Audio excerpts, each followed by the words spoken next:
Hello, welcome to IF, videos on history, mystery and the unknown. It's the first video of 2018. I hope you all had an amazing new year and my best wishes to you for the year ahead.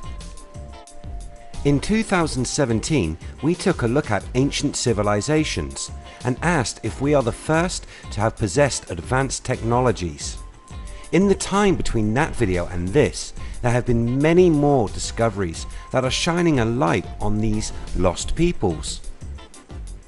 From the discovery of an ancient city in a valley of the Mosquita Mountains in Honduras to the uncovering of a breathtaking temple in ancient Sumeria, the science slowly rolls on and seems to be confirming what many believers in advanced ancient civilization already knew. We are not the first.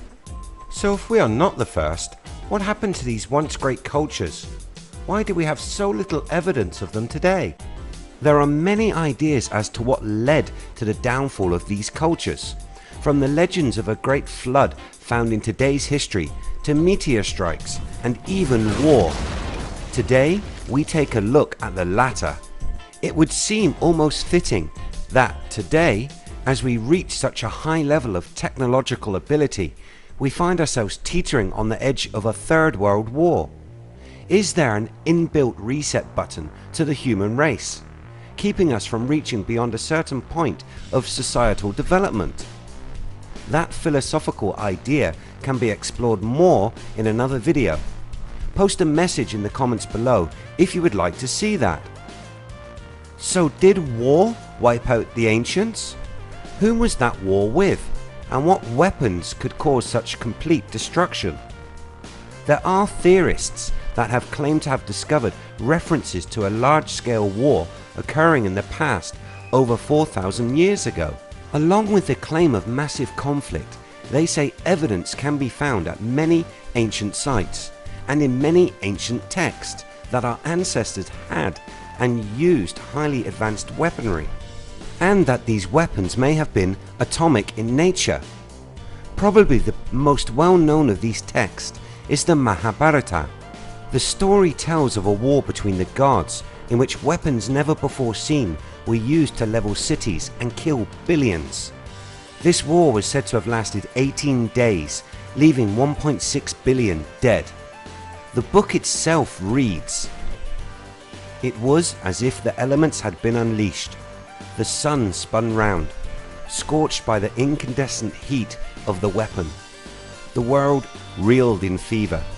Elephants were set on fire by the heat and ran to and fro in a frenzy to seek protection from the terrible violence. The water boiled, the animals died. The enemy was mown down, and the raging of the blaze made the trees collapse in rows as in a forest fire. The elephants made fearful, trumpeting, and sank dead to the ground over a vast area.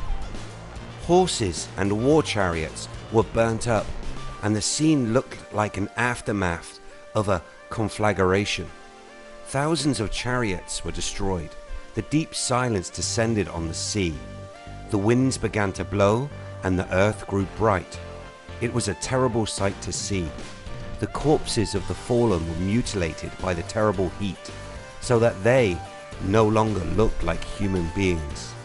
Never before have we seen such a ghastly weapon, and never before have we heard of such a weapon." And in another passage there are yet more references. "The very elements seemed to be perturbed. The sun seemed to turn. The universe, scorched with heat, seemed to be in a fever. The elephants and other creatures of the land, scorched by the energy of that weapon, ran in fright, breathing heavily and desirous of protection against that terrible force. The very waters heated. The creatures residing in that element, O Bharata, became exceedingly uneasy and seemed to burn. From all the points of the compass, cardinal and subsidiary, from the firmament and the very earth, showers of sharp and fierce arrows fell, and issued with impetuosity of Garuda, or the wind. Struck and burnt by those shafts of Aswataman that were all endued with impetuosity of the thunder, the hostile warriors fell down like trees burnt down by raging fire. Huge elephants, burnt by that weapon, fell down on the earth all around, uttering fierce cries loud as the rumblings of the clouds.